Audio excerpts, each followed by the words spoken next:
connaissait ces choses avant de se marier, peut-être beaucoup n'allaient pas divorcer aujourd'hui. C'est pourquoi demande au Saint-Esprit, viens me parler. J'ai besoin que tu me parles ce soir. Parle-moi, Saint-Esprit. Tu me connais. Tu sais ce que je dois entendre. Parle-moi ce soir.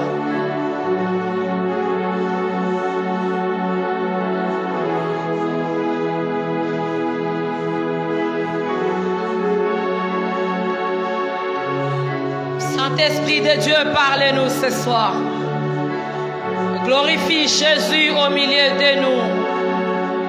Manifeste ta gloire parmi nous ce soir. Nous te confions nos esprits, nos âmes. Nous te confions ces moments de la parole. Merci de te servir puissamment de notre papa, notre pasteur, afin que nous soyons richement édifiés et bénis. Glorifie Jésus. Que ton nom soit sanctifié, élevé au milieu de nous. C'est pourquoi nous t'acclamons, Seigneur. Nous acclamons le Saint-Esprit. Nous acclamons l'Esprit de Dieu. Est-ce qu'on peut pousser les cris de joie à l'honneur du Saint-Esprit? Est-ce qu'un homme peut sauter pour la gloire du Seigneur? Alléluia. Amen, amen. Bienvenue dans notre école de Rita. Que Dieu vous bénisse abondamment. Ce soir, c'est notre papa qui va nous apporter la parole. Amen. C'était nous qui étions destinés pour apporter la parole ce soir, mais le Saint-Esprit a décidé autrement. Nous sommes très honorés ce soir de recevoir notre papa, le pasteur Justin Mananga. Est-ce qu'on est dans la joie? On va acclamer le Seigneur.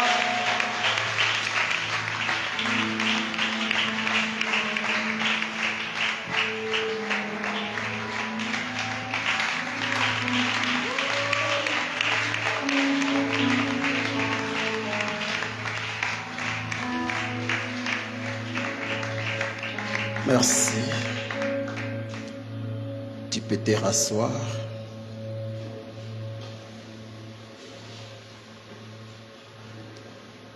Saint-Esprit,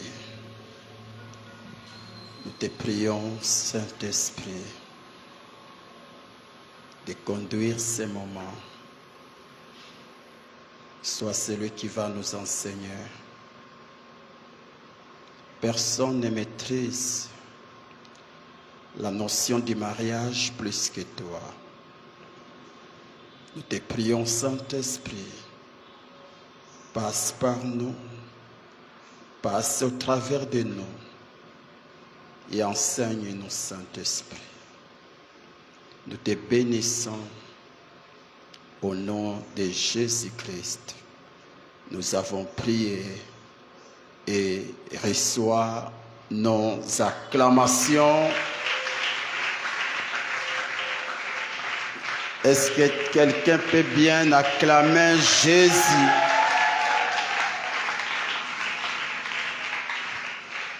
Amen, amen. Est-ce qu'on peut bien arranger les sons?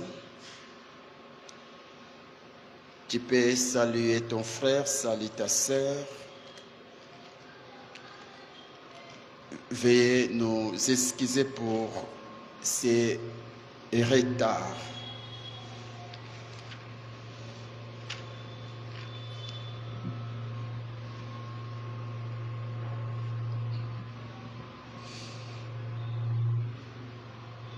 Est-ce qu'on peut arranger les sons? Les sons n'est pas très bon.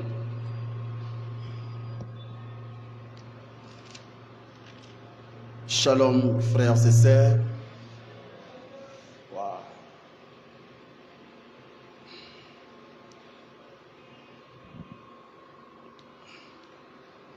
J'aimerais voir les mains de nos jeunes sœurs. Est-ce que les sœurs sont là? Les sœurs. Gloire au Seigneur. Est-ce que les jeunes frères sont là? Les jeunes frères. Que Dieu vous bénisse. Amen, amen. Sans plus tarder, nous allons commencer. Nous voici dans notre 4e édition de l'école des rites, avec comme thème « Maman, que dois-je savoir avant de me marier ?» Maman, que dois-je savoir avant de me marier? Et pour ce soir, comme c'est nous qui allons apporter la parole, donc là, nous ne dirons pas maman, mais nous dirons papa, que dois-je savoir avant de me marier? Amen, amen. Alors là, tu peux écrire comme thème papa, que dois-je savoir avant de me marier? Amen. Gloire au Seigneur. Et avant de vous donner 2 ou 3 choses à connaître avant de se marier, j'aimerais d'abord nous définir les mots mariage. Car tout commence par là. Mariage. Si nous sommes là pour les mariages. Amen, amen. Notre thème dit, que dois-je savoir avant de me marier? Donc, on parle du mariage. C'est quoi un mariage? Malheureusement, tu es venu sans bloc-notes, sans stylo. Le mariage est une institution divine par laquelle un homme et une femme s'unissent pour vivre ensemble et former une famille. Le mariage est une institution divine par laquelle un homme et une femme s'unissent pour vivre ensemble et former une famille. Genèse 2, verset 24 dit, « C'est pourquoi l'homme quittera son père et sa mère et s'attachera à sa femme et ils deviendront une seule chair. » Le mariage est une institution divine parce qu'elle a été instituée par Dieu. L'auteur du mariage, ce n'est pas un homme, mais c'est Dieu. C'est Dieu. Amen, amen. C'est pourquoi nous appelons le mariage une institution divine. Amen, amen. Entre un homme et une femme. Autrement dit, le mariage, selon Dieu, c'est l'union entre 2 hommes de sexe opposé. Amen, amen. Selon Dieu, le mariage, c'est l'union entre 2 sexes opposés. Autrement dit, entre l'homme masculin et l'homme féminin. Donc, entre les sexes masculins et les sexes féminins. Donc, pour Dieu, il n'existe pas de mariage en dehors de ces 2 personnes ou de ces 2 genres, les genres masculin et féminin. Tout ce que vous pouvez entendre ou apprendre, soi-disant des mariages où l'on trouve un homme s'est marié avec un homme, une femme s'est mariée avec une femme, un homme prendre pour épouse ou époux un animal ou un chien n'est pas le mariage. Ce n'est pas le mariage. Ce n'est pas le mariage. Même si les hommes déclarent ou encore l'état civil autorise de telles unions, croyez-moi, devant Dieu, c'est de l'abomination. C'est de l'abomination. Le mariage, c'est une affaire d'un homme et d'une femme. À la création de toutes choses, quand Dieu a tout créé, le 6e jour, nous dit la Bible, Dieu va créer un homme. Et cet homme, c'est Adam. Adam n'était pas une femme. Adam, c'était un homme comme moi.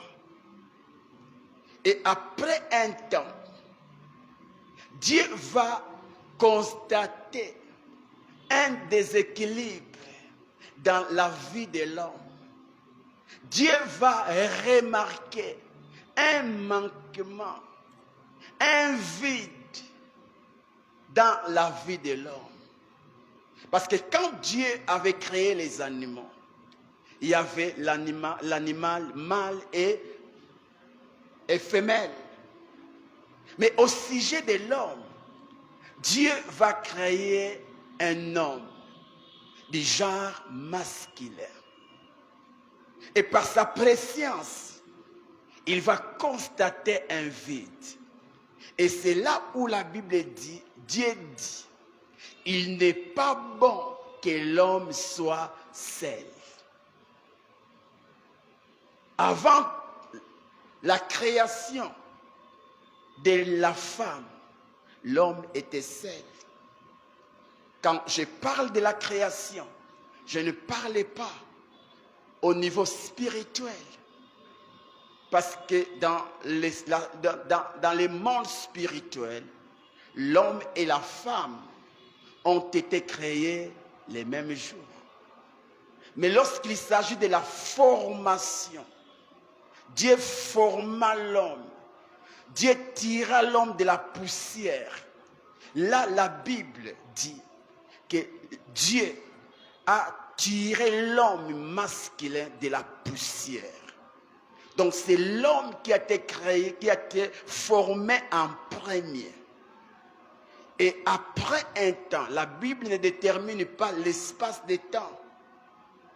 Mais la Bible dit, quand l'homme, Dieu a constaté un vide à côté de l'homme, la Bible dit, Dieu va imposer à l'homme un profond sommeil dans l'objectif de tirer l'être appelé femme.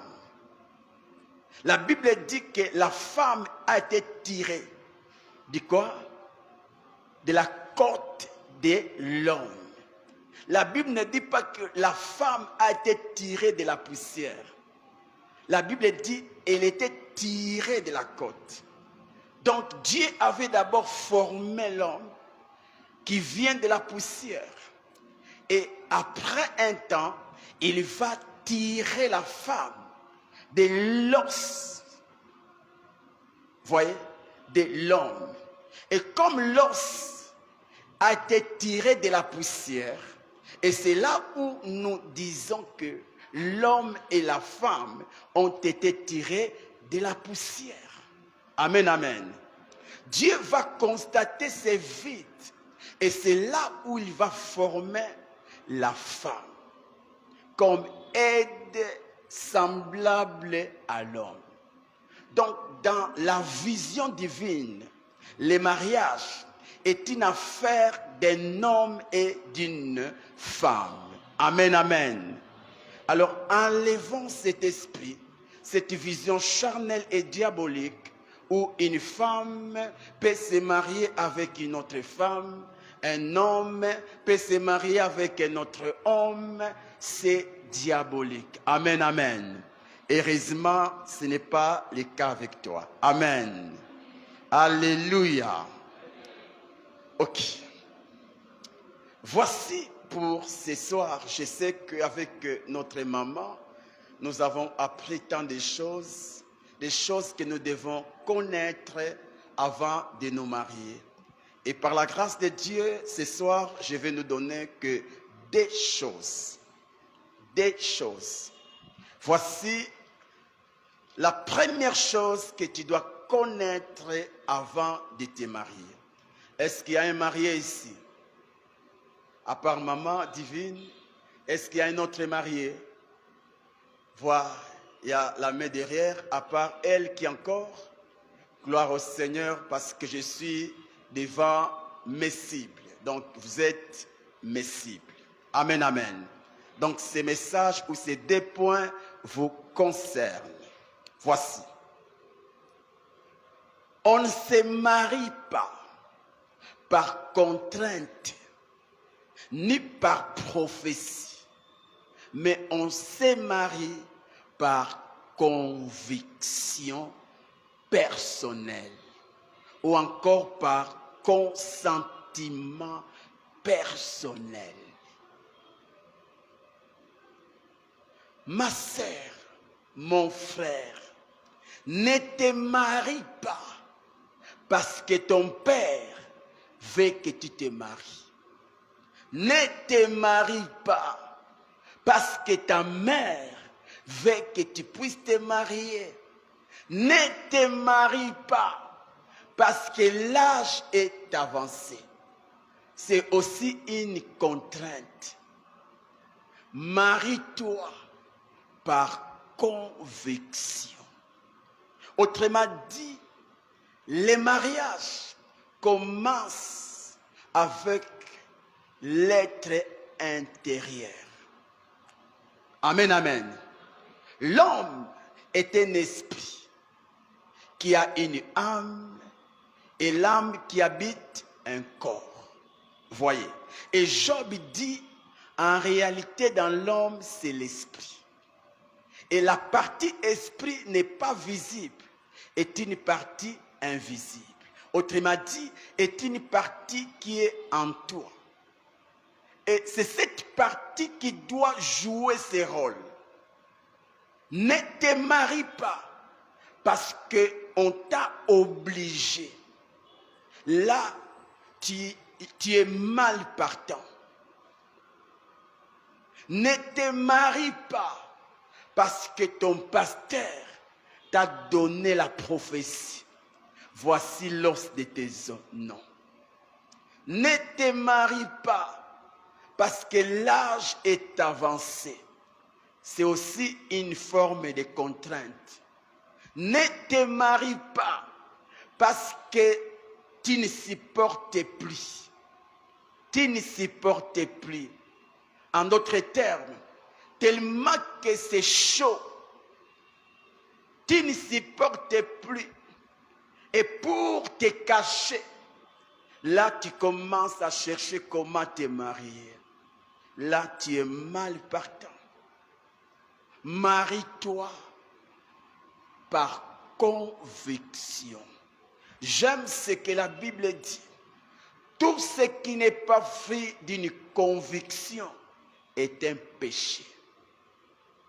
Quand tu te maries par contrainte, tu as péché. Parce que le mariage,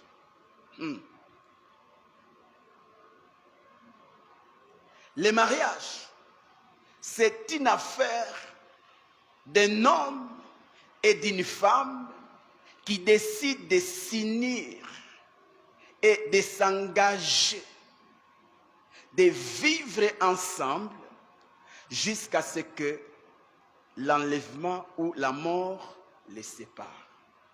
Alors, si tu t'engages au mariage, si tu t'engages dans le mariage par contrainte, laisse-moi te dire que tu ne sauras pas,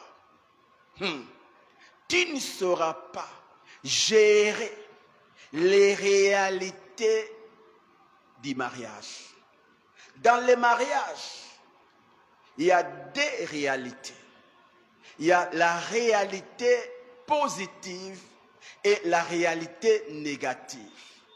La réalité positive, ce sont des situations qui te poussent à aimer la vie conjugale.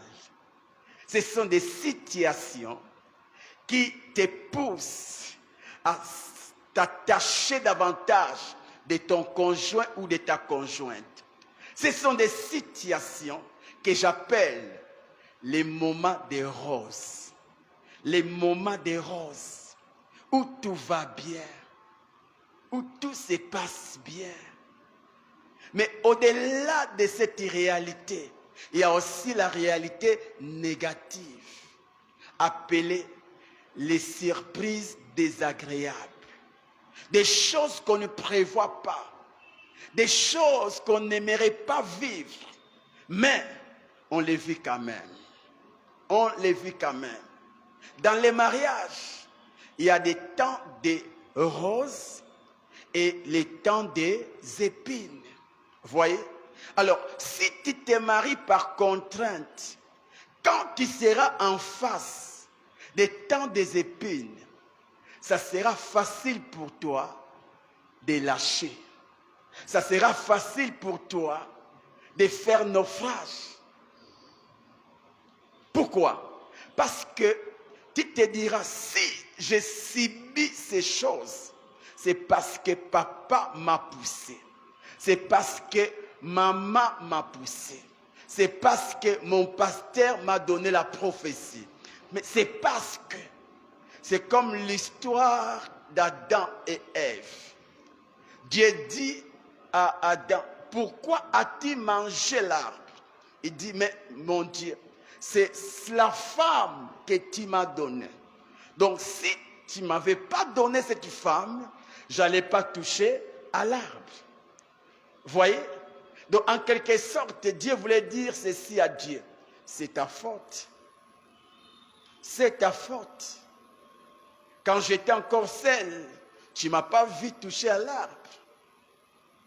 Mais depuis que tu m'as donné cette femme, voilà les conséquences. Voyez?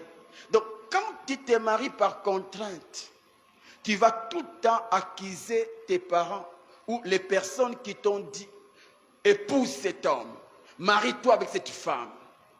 Tu diras toujours, si je souffre, c'est à cause de vous. Mais si c'est par conviction, ta conviction te dira, tu dois apprendre à assumer tes décisions. En d'autres termes, quand nous disons il faut te marier par conviction, j'aimerais dire que tu dois te marier par ta propre décision. Une décision qui n'émane pas des conseils des autres. Quand bien même que dans les mariages, on a aussi besoin de conseillers, mais une décision qui émane de ta propre conviction. Est-ce que je me fais comprendre? Est-ce que je me fais comprendre? Voici. Quand nous lisons Genèse chapitre 2, versets 18 à 21, vous allez voir quand Dieu a fait dormir l'homme pour tirer la femme. Et dans le verset 22, la Bible dit, l'Éternel Dieu forma une femme de la côte qu'il avait prise de l'homme. Et il l'amena vers l'homme. Regarde. Quand Dieu a formé la femme, Dieu va réveiller l'homme.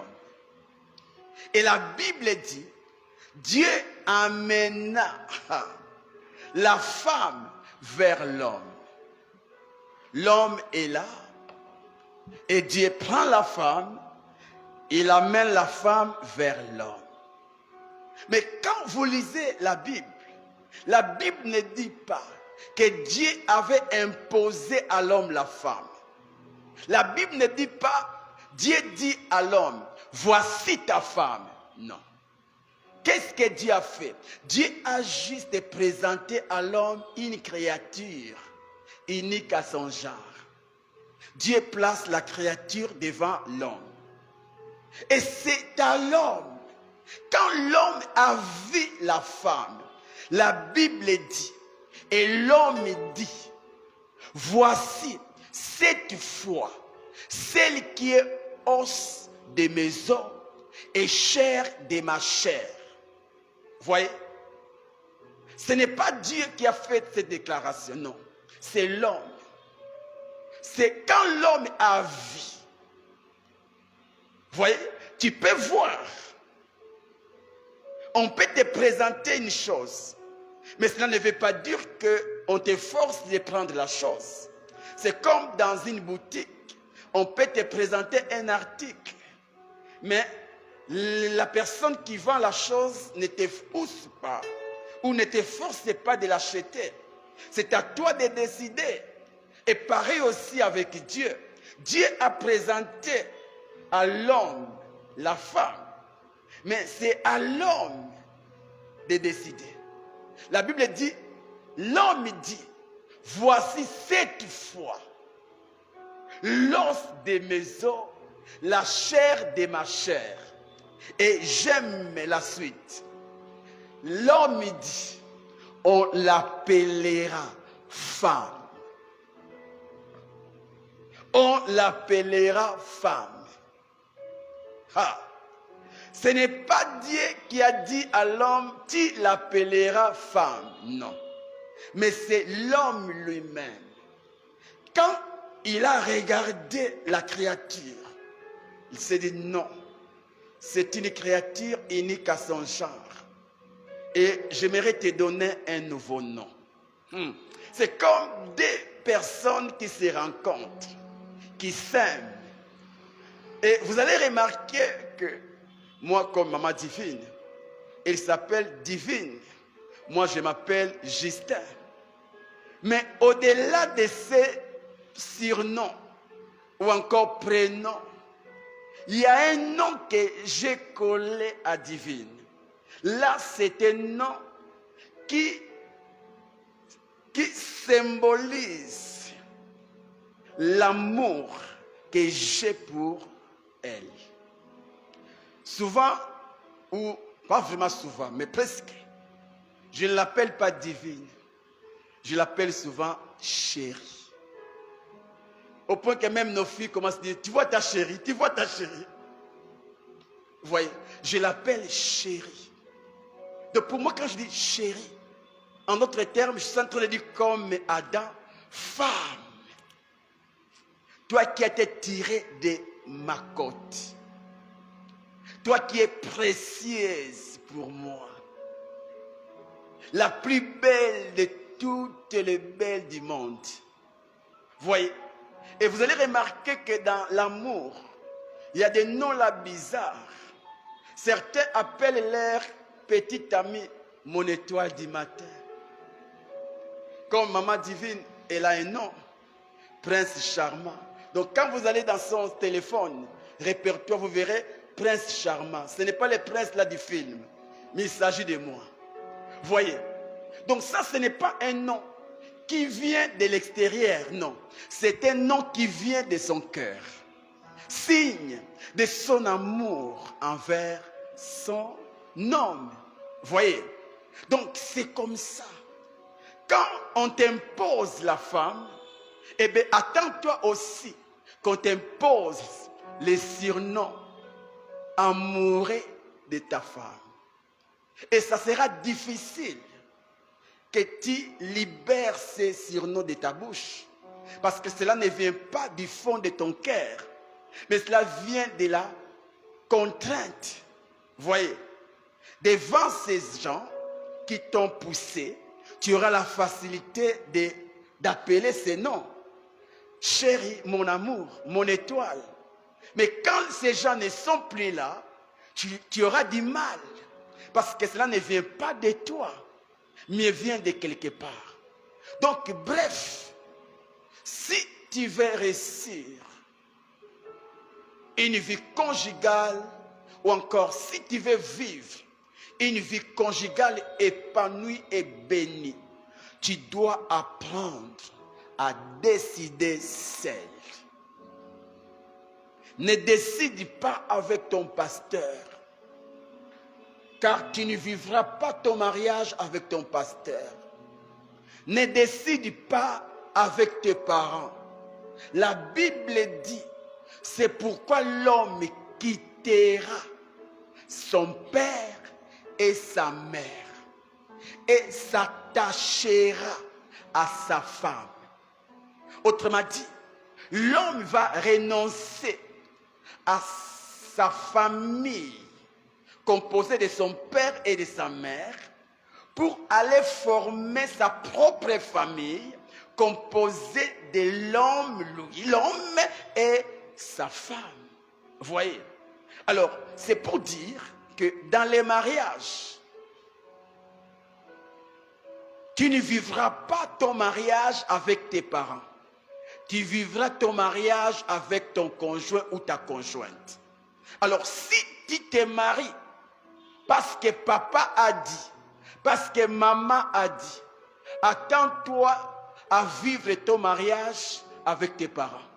Ce qui ne peut se faire, c'est pour dire, ma sœur, mon frère, je t'ai pris.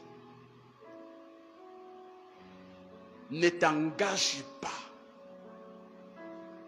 dans les mariages par contrainte. Voici.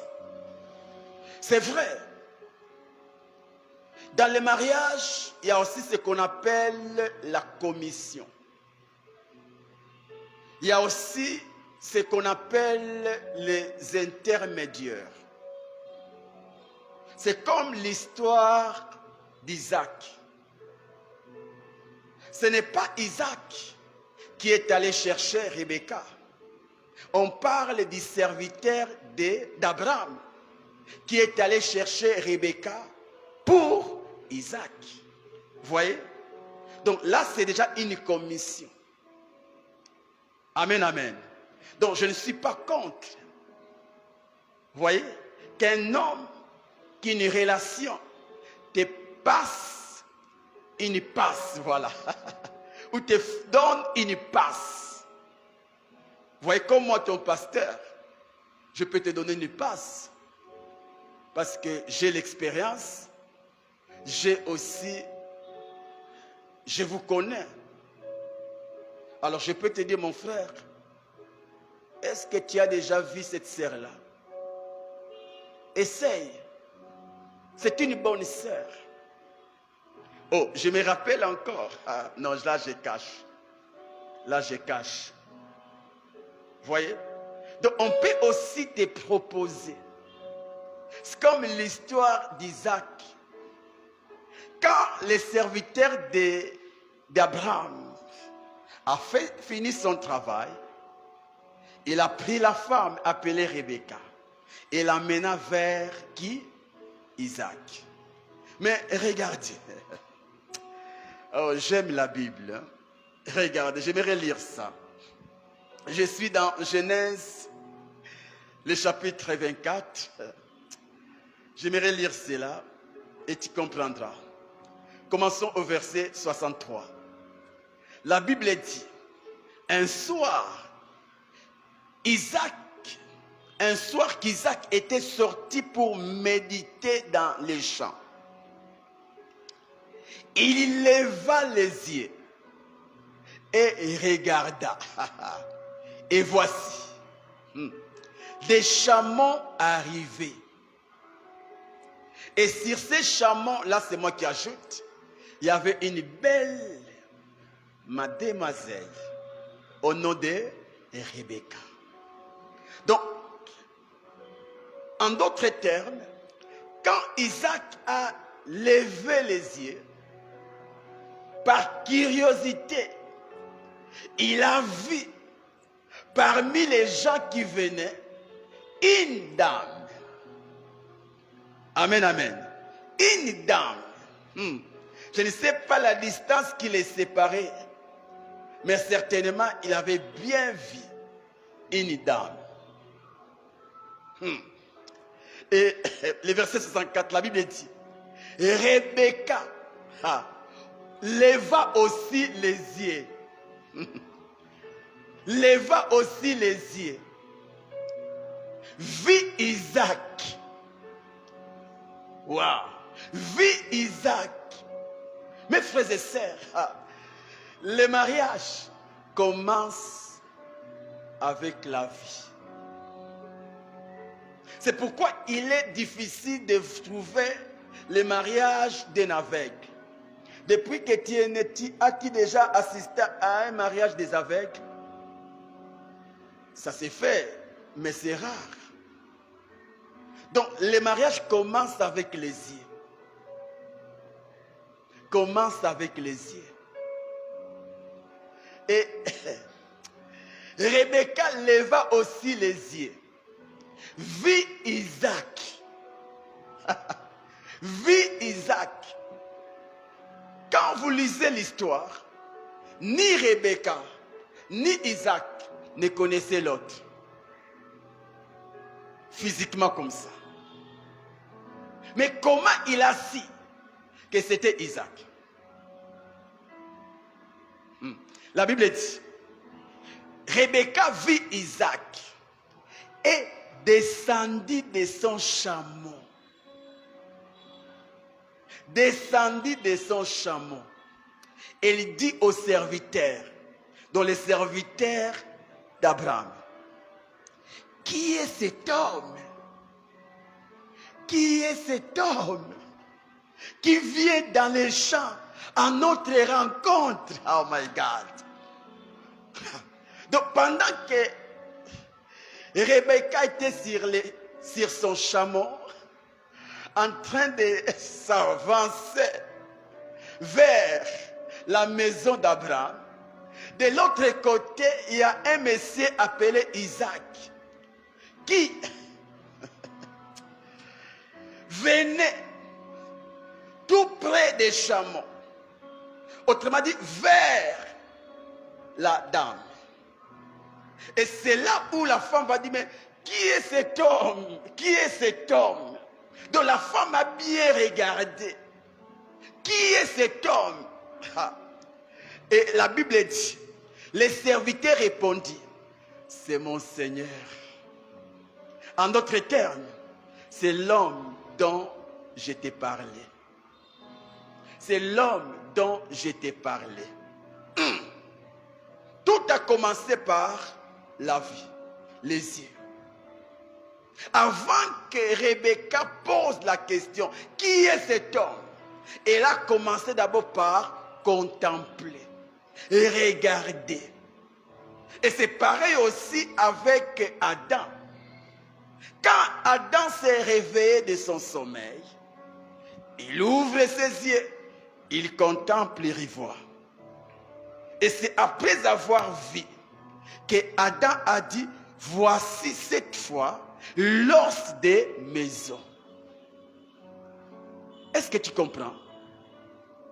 Ce n'est pas les serviteurs d'Abraham. Ce n'est pas les serviteurs d'Abraham qui a dit à la dame, descends de ton chameau, regarde l'homme dont je t'ai parlé. Non. C'est la femme elle-même qui a regardé. Et quand elle a vu, elle a posé la question. Et voici. Et les serviteurs répondit, c'est mon Seigneur. C'est l'homme dont je t'ai parlé. Alors, Rebecca prit son voile. Voici le sujet des voiles. Quand on célèbre le mariage, les voiles a commencé là. Elle prit son voile. Elle se couvrit. Elle se couvrit. Elle se couvrit.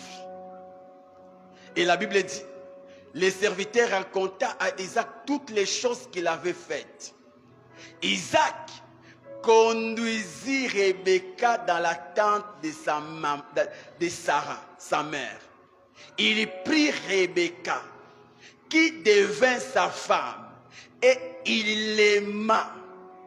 On n'a pas dit que les serviteurs prennent, non. On n'a pas dit que c'est Abraham qui a pris la dame et l'a conduite dans la maison de Sarah. C'est Isaac lui-même. Et la Bible dit, Isaac l'aima. Vous voyez? C'était un mariage par commission. Mais cela a réussi parce que les deux personnes Rebecca et Isaac étaient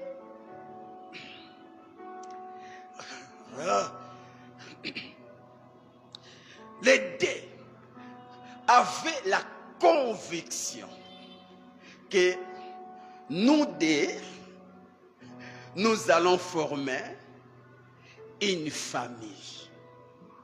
Donc même si on te propose quelqu'un, on te propose une femme, on te propose un frère, pour dire oui, tu dois entendre la voix de ton cœur. Tu dois être convaincu. Si tu n'es pas convaincu, tu ne pêches pas. Si tu disais à la personne que je ne suis pas convaincu. Mais si tu le fais par crainte ou par obéissance, tu souffriras dans le mariage. Joue avec tout, mais on ne joue pas avec les mariages. Joue avec tout. Ça, c'est ta vie qui est en jeu. C'est ta propre vie. Amen, amen. Attention. Si toi, tu n'es pas convaincu de commencer une relation avec les garçons ou la sœur, même si tes amis intimes, ma sœur, même si ton ami intime, mon frère, te pousse, te présente des avantages, tant que toi-même tu n'es pas convaincu, ne t'engage pas. Sinon, tu souffriras. Sinon, tu souffriras. Dieu dit, j'ai mis devant toi la vie et la mort. Choisis. Même Dieu respecte les convictions. Même Dieu respecte la décision de quelqu'un. Il pouvait t'imposer, mais il dit choisis. Alors je te pose la question. La personne avec qui tu vis, c'est le choix de ton cœur ou c'est le choix de tes parents? Ou c'est le choix de tes amis? Ou c'est le choix de ton pasteur? C'est très important. Et c'est là où moi j'avais l'habitude, à chaque fois que je voyais une sœur qui bougeait mon cœur, je disais toujours à Dieu, j'ai vu, j'ai apprécié, vraiment c'est la belle que je cherche. Mais est-ce que toi aussi tu l'as vu? Est-ce que tu l'as apprécié? Voyez? Donc là, je suis en train de chercher une conviction venant de moi-même, mais basée sur la volonté de Dieu. Faites attention. Ça, c'est le premier secret. Ça, c'est le premier secret. Voici. Je ne suis pas contre les prophéties. Mais faites attention. Un prophète n'est pas un Dieu. C'est un homme. Or, l'homme a des points forts et des points faibles. Autrement dit, l'homme peut te dire la vérité, mais aussi se tromper. C'est pourquoi même la Bible nous conseille d'examiner les prophéties.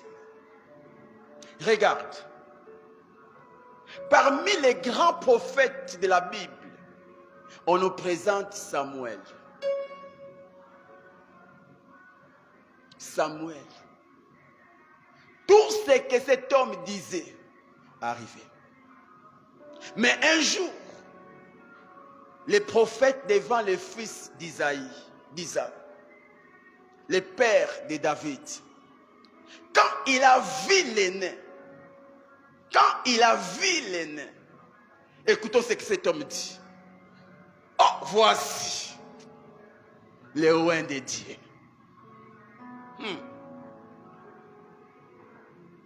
Si Dieu n'avait pas intervenu, on allait oindre Eliab.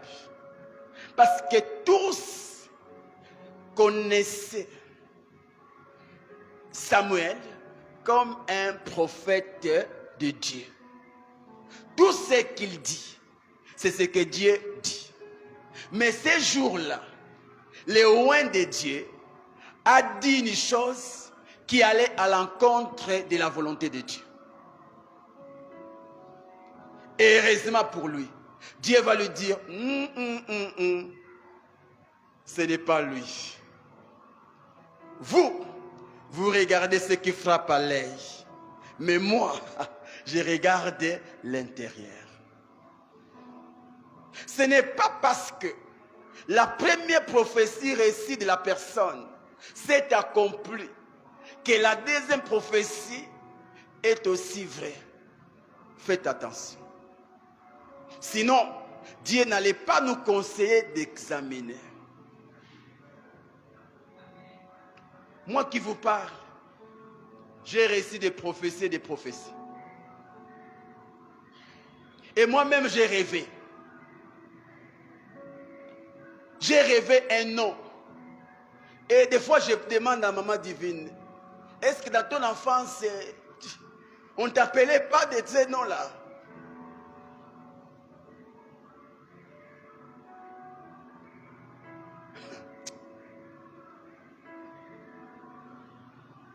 Donc, toutes les sœurs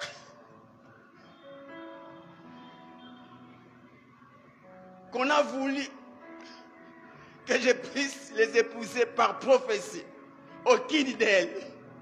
Donc, Maman Divine, je n'ai reçu ni prophétie, ni vision, ni rien.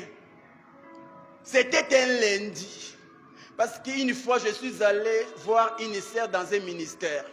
La personne qui m'a accompagné pour aller voir la sœur là, c'est Maman Divine. Tu peux imaginer ça? C'est pourquoi des fois nous cherchons de loin les personnes qu'on doit épouser alors qu'elles sont tout près de nous. Je l'ai pris de limiter des émiries. Nous sommes allés jusqu'à la 5e mairie pour aller voir la sœur là. Mais ce que je ne savais pas, l'os de mes yeux était à mes côtés. Et je suis arrivé là, j'ai vu la sœur. Et celle qui m'a présenté la sœur, c'est une prophétesse. Elle m'a dit, Papa Justin, voici la sœur.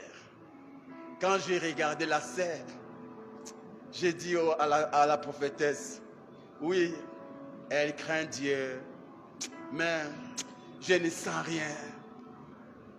Je ne sens rien. Et comme moi, je ne dépends pas de prophétie, Atikanga, faites attention. Mes sœurs, faites attention. Et j'aimerais terminer ces premiers points.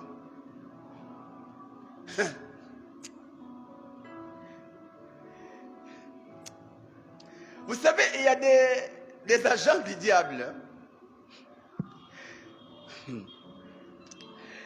Quand il sait qu'il essaye de te draguer, ma sœur, ça ne tient pas. Tu sais ce qu'il va faire? Il va aller chercher un monsieur prophète qui ne te connaît pas. Mon cher, Petro nazo betaye kop mazubo yanga. Mais alingaka ba prophétie trop. Betelanga kopoyo.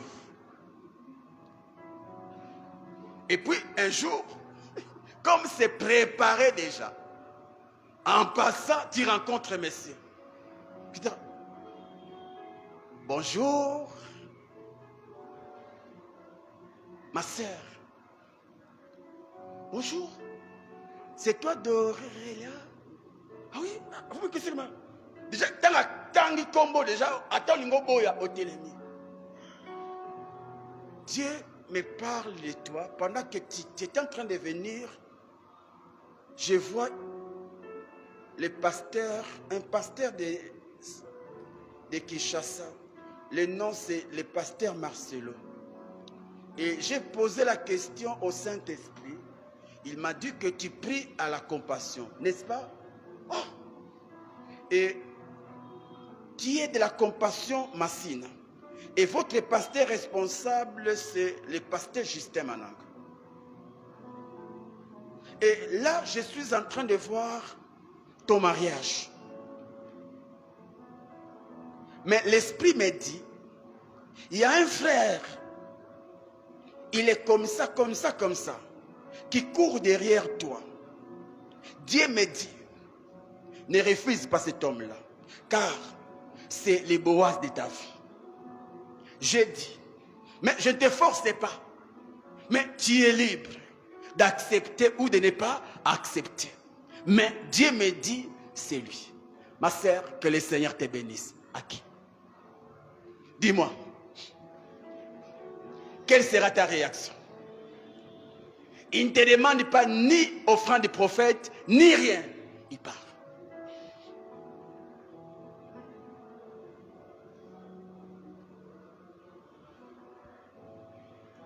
Mais si tu connais les choses,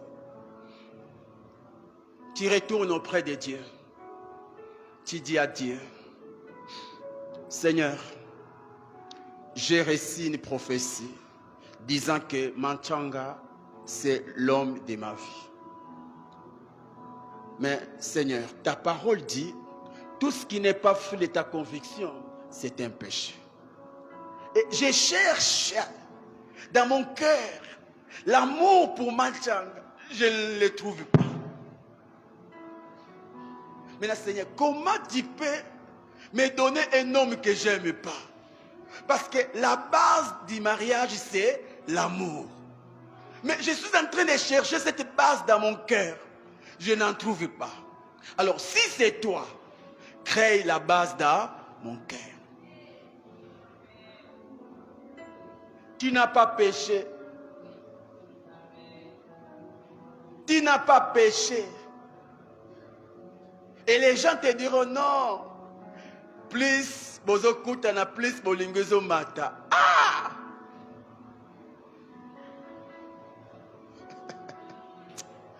Si c'était le cas, ceux qui ont divorcé n'allaient pas divorcer. Parce que tous les jours, ils sont ensemble. Non. L'amour ne grandit pas plus on est ensemble, non. Il doit y avoir quelque chose comme un déclencheur d'amour. En soi, les choses commencent avec l'homme. Quand je regarde, je dis, waouh, j'ai vu une belle créature. Et c'est à la femme aussi de dire, parce que souvent les femmes n'épousent pas forcément les hommes de leurs rêves. Parce que le problème, c'est qu'avec les femmes, vous attendez les hommes vers vous. Mais nous, nous avons l'avantage, c'est nous qui allons vers vous. Donc c'est facile de décider. Mais toi, c'est pas parce que tout homme qui vient n'est pas forcément l'homme que tu veux. Mais dis-moi, tu dois trouver même 55% d'amour pour cet homme-là. Mais quand tu sens que cet homme qui vient auprès de toi, tu essaies de regarder ton cœur. L'amour n'a pas 50%, mais moins de 50%. S'il te plaît, dis à Dieu, Seigneur, s'il te plaît, fais monter un peu l'amour pour cet homme. Sinon, je serai une mauvaise femme pour les messieurs. Je serai un mauvais homme pour... Ok, je termine cette partie avec cet exemple. C'était en 2012 ou 2011, si j'ai la bonne mémoire. Là, j'étais dans un ministère d'un prophète et il y avait des sœurs dans ce ministère. Alors, une fois, les prophètes que je considère beaucoup, va me donner la prophétie. Et il va dire aussi à la sœur, Dieu me dit que Papa Justin, vous allez vous marier avec la sœur.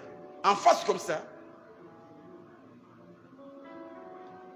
Et comme la sœur, moi j'étais un homme de prière, mais je n'avais rien, mais un homme de prière.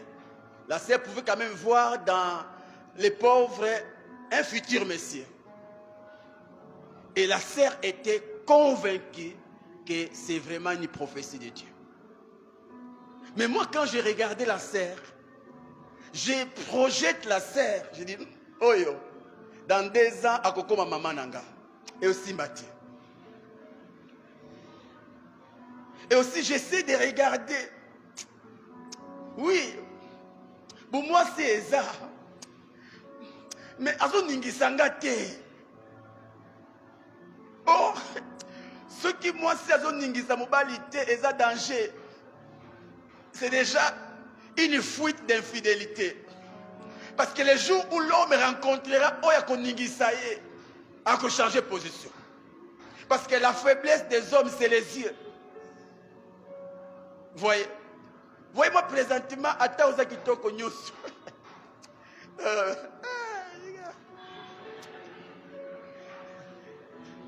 Ça, c'est une Rwandaise.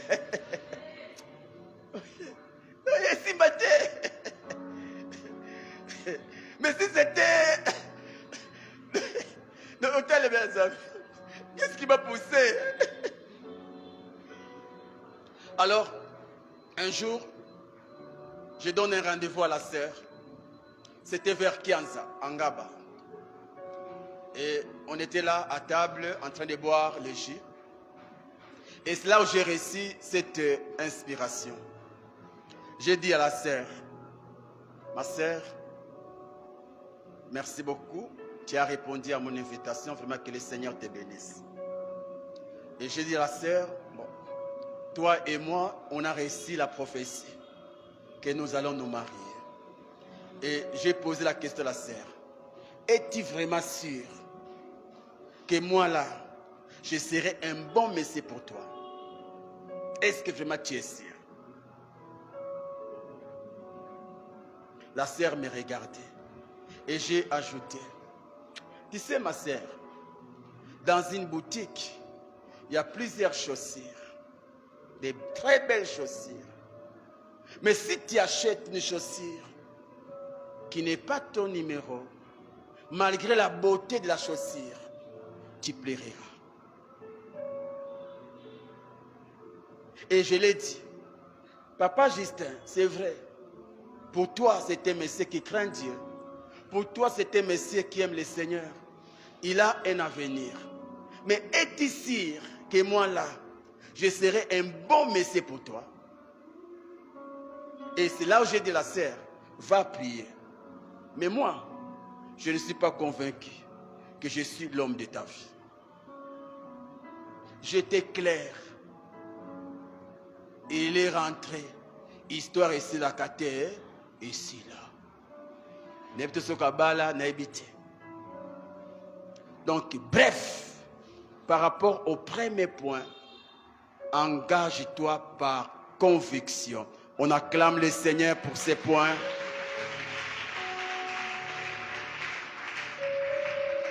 Je termine avec ces points. Donnez-moi, maman présidente, donnez-moi juste 10 minutes, je termine. Voici la deuxième chose à connaître.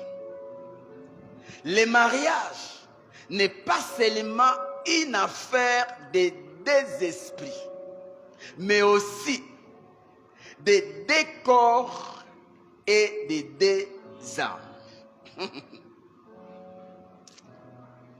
Le mariage n'est pas seulement une affaire de deux esprits. La Bible dit, en réalité, dans l'homme, c'est l'esprit. Donc, quand on parle du mariage, on voit l'esprit de l'homme et l'esprit de la femme. Le mariage est d'abord spirituel. Mais hormis ça, lorsqu'on voit le mariage, on ne voit pas que la partie spirituelle. On voit aussi la partie charnelle. Ou la partie chair. Et c'est ce qui fondent même les mariages.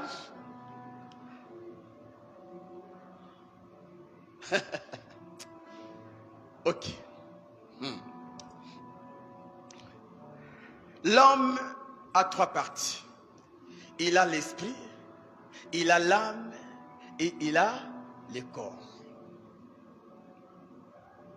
L'esprit vous permet de connaître Dieu, d'avoir une bonne relation avec Dieu, de prier, de respecter les principes de Dieu, etc. Mais l'âme, c'est le siège des sentiments. Quand Adam a vu Ève, Adam qui a dit, voici l'os de mes os, n'est pas Adam esprit. C'est Adam âme. Est-ce que quelqu'un a compris?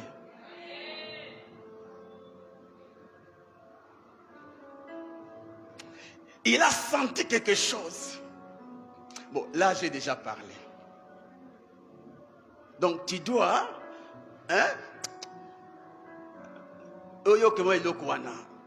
mais si tu mes sœurs, yo kango. De temps au tali frère, oh Seigneur merci. Quel kitoko, quelle beauté.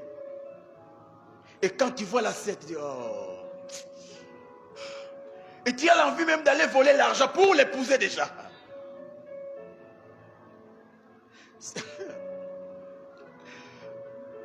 Une parenthèse. Quand vous commencez une relation avec une sœur, et tu es déjà prêt, mon frère, tu as l'argent, tu as la maison, tu es prêt à te marier, mais tu dis à la sœur, non, mais pourquoi tu es pressé? Donc comprends que jusque-là, tu n'es pas encore la personne qu'elle cherche. Donc, quand elle te regarde, ce n'est pas lui. Mais à cause de l'âge, bon, je dois quand même gérer. Il te garde un peu. Mais les jours où son baoise viendra, tu comprendras ces jours-là que ce n'était pas toi. Et elle va te blesser pour aller ailleurs. Parce qu'une femme amoureuse de son monsieur, et le monsieur lui dit, je dois t'épouser l'année prochaine. Et la femme dirait, papa, même le mois prochain. Mais quand il sent que la femme n'est pas pressée, comprendre que jusque-là, Azo tâtonné nanou.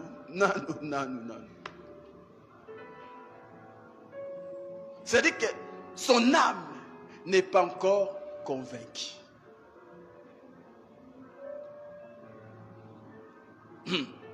Mais il a aussi un corps. Et c'est là où je vais terminer.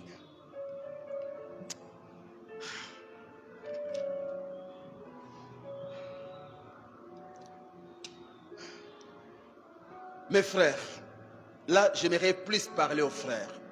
Est-ce que les frères sont là? Est-ce que les frères sont là? Mes frères, le mariage n'a pas que Dieu. Le mariage n'a pas que la prière. Le mariage n'a pas que la sexualité. Le mariage n'a pas que ce terme-là appelé l'amour. Je t'aime, I love you, tu es ma beauté, tu es mon ange, tu es ceci. Hormis ces choses, le mariage, est-ce que j'ai ça ici? Est-ce que j'ai ça ici, mon Dieu? Le mariage, c'est ça.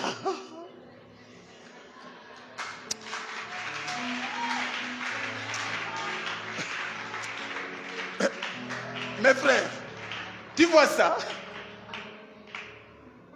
c'est la définition du mariage. Ça, c'est que tu vois là. Ça. Ça,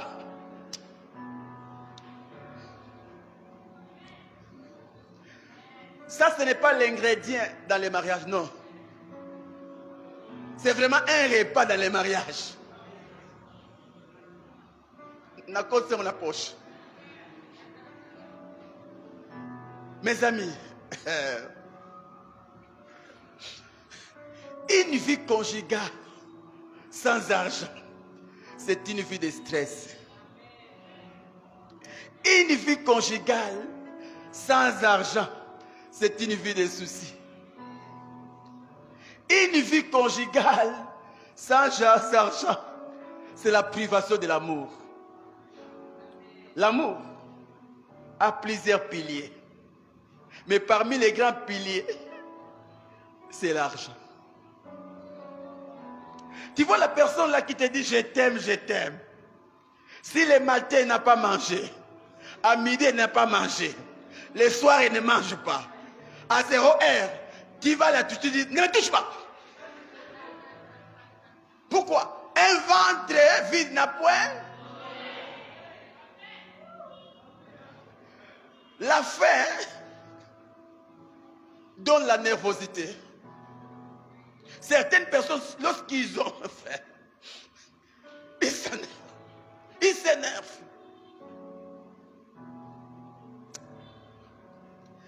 La première fois, moi et maman Divine, qu'on a touché $180. Façon Bolungue matin.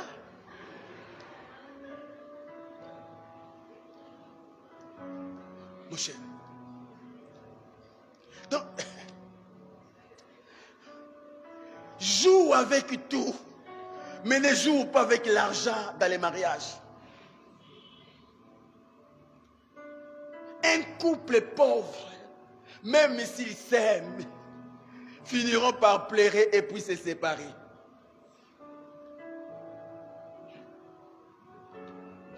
Regarde même. Tu vois la beauté que tu as. Sans argent, tu comprendras que tu étais vilaine.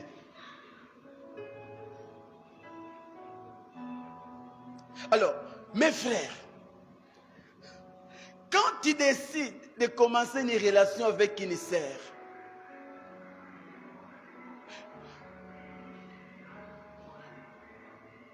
oublie tout, mais n'oublie pas l'argent.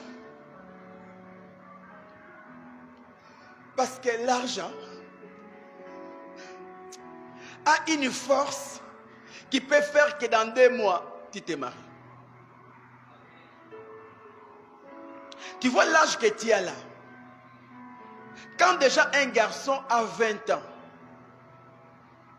et même 18 ans, il y a ce qu'on appelle les impulsions sexuelles. Il sent des choses. C'est comme un coq qui court derrière une poule. Voyez? Maintenant, pour les païens, comme ils n'ont pas Jésus, ils font quoi? Soit ils vont vers les prostituées, soit ils courent derrière les petites filles du quartier pour se soulager. Maintenant, toi, comme tu connais Dieu, le Saint-Esprit te dira pas ces choses avant le mariage. Voyez? Maintenant, quand tu vas vers la fille, tu la trouves très belle. Et toi aussi, tu as l'avenir. Et tu introduis ton dossier. La sœur dit oui. On peut commencer. Voyez? On peut commencer. Qui doivent commencer? Ce sont des esprits qui ont des âmes et des corps. Alors, voici. De même qu'un aimant attire les fers, de même aussi des sexes opposés s'attirent. Le fait seulement que la sœur puisse te dire oui, d'office, elle déclenche dans ton cœur quelque chose qui t'attire vers elle. Non pas pour l'épouser, mais d'abord pour la connaître. Là, je parle de la sexualité. Voyez, à chaque fois que vous kutana, vous parlez de vos projets, c'est que vous allez faire dans les mariages. Mais au-delà de ça, il y a aussi quelque chose qui vous dit, est-ce que beaucoup m'égâtent? Est-ce que beaucoup m'égâtent? Parce que la sexualité a une grande part dans une vie conjugale. On ne peut jamais parler du mariage sans sexualité. Et déjà avec ton âge, cela déjà bouge. Alors, plus vous êtes ensemble, plus vous devenez une seule personne. La Bible dit, l'homme quittera, s'attachera, et les deux deviendront une seule. On parle d'abord de la sexualité. On ne parle pas d'abord de l'unité d'esprit, mais l'unité en termes sexuels. Voyez? Alors, quand déjà vous commencez une relation amoureuse, si vous ne savez pas déterminer les temps, vous allez vous retrouver soit l'homme sur la femme, vous comprenez déjà, soit chacun dans son coin, il se masturbe. Comme c'est un péché de se connaître avant le mariage, mais parce que ça chauffe, pour me soulager, tu te masturbes. Pour me soulager, tu commences, à part ça, la masturbation, il y a aussi ce qu'on appelle la sexualité au niveau des pensées. Et c'est là où, dans tes pensées, tu te vois avec la sœur, tu te vois avec les frères, mais physiquement, vous n'êtes pas ensemble. Et déjà, pour Dieu, vous êtes dans l'impudicité.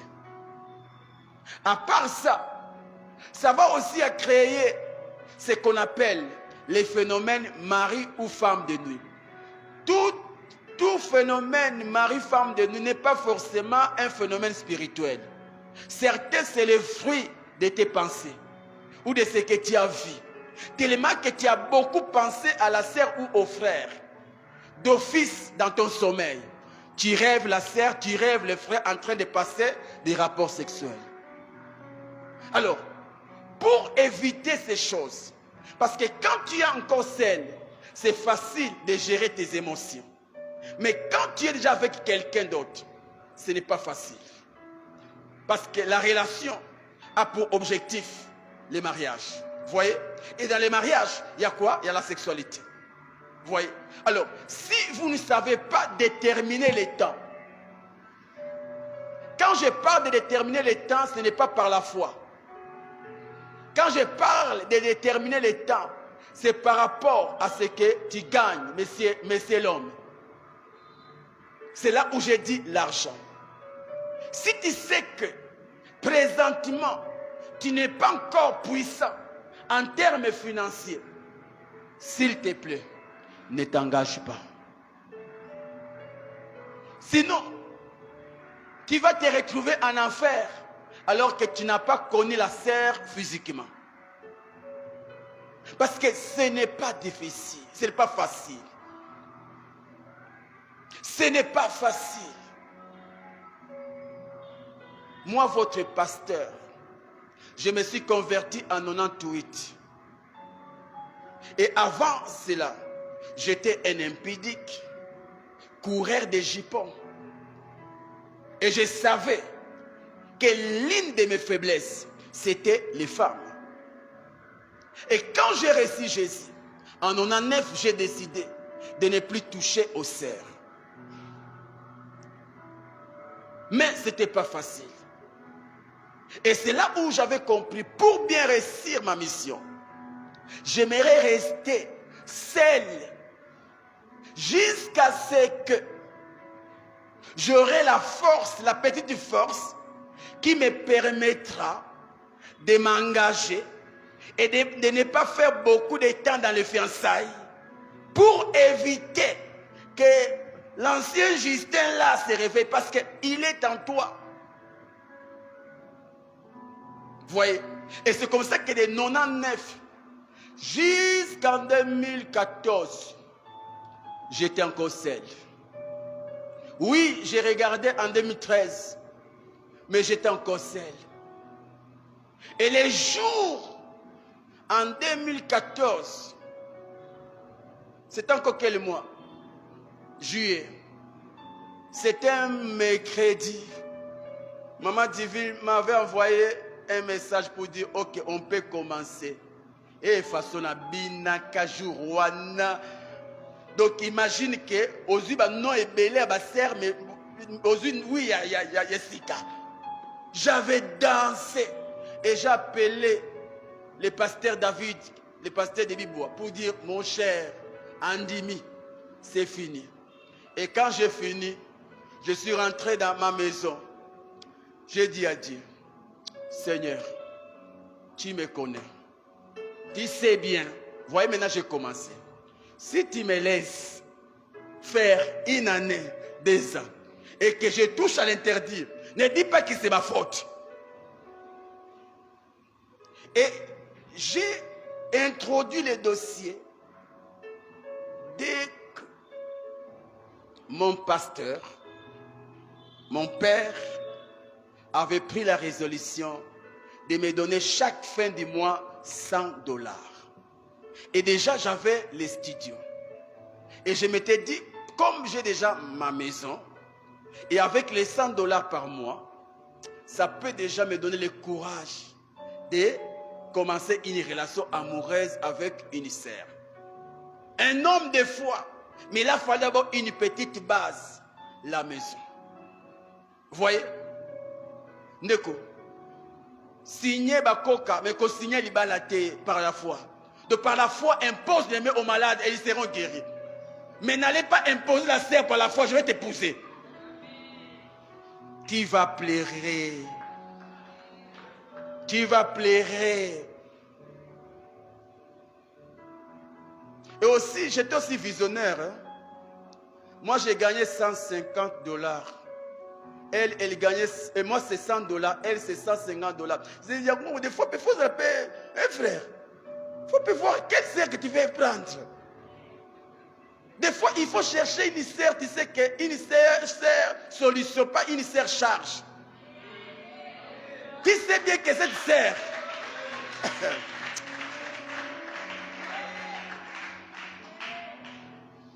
parce que nous sommes dans un siècle où l'homme amène la femme aussi. Amen.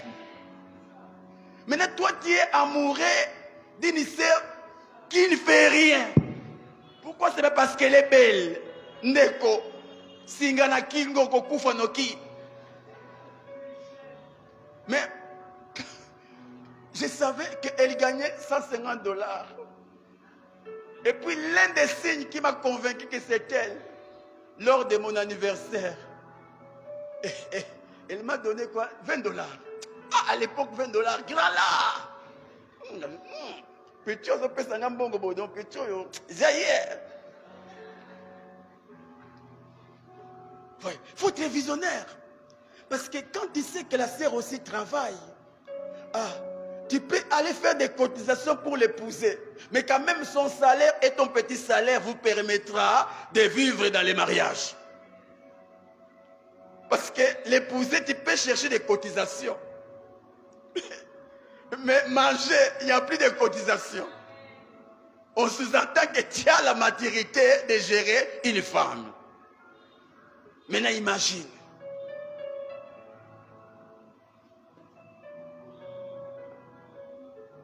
Moïse.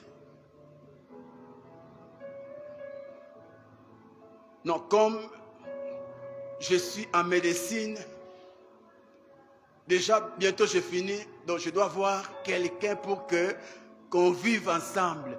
Qui t'a dit que pour connaître la sœur, vous devez faire des temps... Neko, chérie, 8 mois de fiançailles. Et 5 mois. 8 mois de relation, 5 mois de fiançailles. Naïva y combien de fois? Non. Isaac et Rebecca, va coûter une journée. Vous voyez?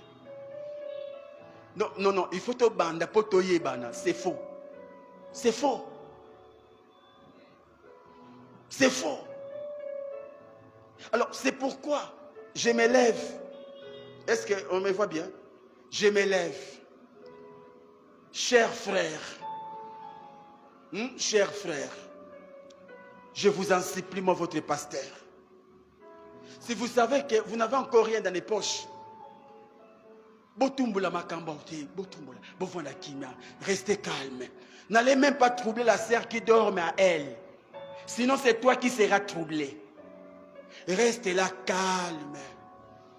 Et aussi, oh, le kino, l'angèle. Tu connais l'angèle? Tu connais l'angèle? Les chéris, l'angèle. Là. Plus nous avançons, plus les femmes deviennent belles. Alors, tu prends ta sœur là, comme si à part elle, il n'y a plus de belles filles. Essaie peu de regarder en arrière. Tu comprendras qu'il y a Aline qui est plus belle qu'elle. Alors pour dire quoi? Quand tu sais que tu n'es pas encore prêt financièrement, toutes les belles sœurs qui te touchent, dis-leur, allez vers les personnes qui sont prêtes. Moi, je ne suis pas encore prêt. Et bosse, cherche. Ndeko, mbongo esala quand même ozana likosa molai, mais mobale kito, moi ça kitoka lingi yo.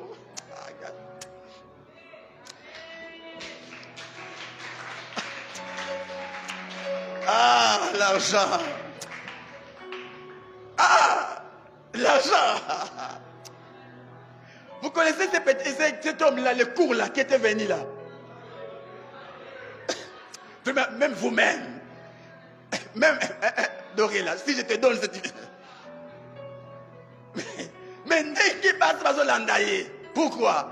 Oh yo, ça. Il suffit seulement que Dieu te bénisse. Tu comprendras. Tu comprendras. Et si, tu sais pourquoi tous ces pasteurs qui ont l'argent, comment devant l'embarras des choix? Pourquoi? Donc l'argent les attire. Bandundu. Batumouid. Batunyos. De émotel andundu pèse qui toque quoi? Après, oh yo quoi c'est chinois, c'est qui toque quoi? L'argent. Alors, sois calme. À la place de courir derrière les serres, cours derrière l'argent. C'est-à-dire,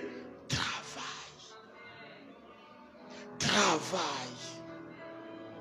Mes frères, maman dit, prépare-toi déjà, s'il vous plaît, travaillez. Travaillez. Chère sœur, j'ai fini par là. Viens déjà prendre ça. Chère sœur, s'il vous plaît, mes sœurs, pardon. N'amène pas un homme chez vous si tu sais qu'il vit encore chez ses parents. Si tu sais qu'il vit encore, il n'a pas encore un toit, même un matelas. Parce que la personne qui ne sait pas se prendre en charge ne saura pas te prendre en charge. Le mariage, c'est une affaire des hommes matures. Quelqu'un qui dépend des pains de son père. Maintenant, toi là, il trouvera l'argent pour te donner les pains où? Tu seras sa petite sœur dans la maison. Et de même qu'il y a la kalipana balekne ya basi na ndaku na bango. Ndenge mo pe woelela. Vous voyez? Alors, si tu veux aller pleurer, au tonsi cantine maï ya misu, accepte d'épouser un homme qui ne fait que prier, qui ne fait que craindre Dieu, qui ne fait que... Et tu comprendras que l'onction ne nourrit pas les ventres. L'onction n'est pas un billet bancaire qui achète l'argent. L'onction, c'est pour imposer les mains aux malades. Et les malades seront guéris. Mais si tu prends l'onction, tu vas à quel supermarché, quel marché, avec l'onction. Donc bref, cherche l'argent avant de t'engager. Ma sœur, vérifie bien que l'homme a son toit et il cherche l'argent. Parce qu'il y a des frères, il n'a pas l'argent, mais tu sens qu'il y a Lukaka. Quand même, tu peux, hein? Mais il y a Lukaka, tu es bien, ne t'engage pas. Que le Seigneur vous bénisse. Nous sommes debout.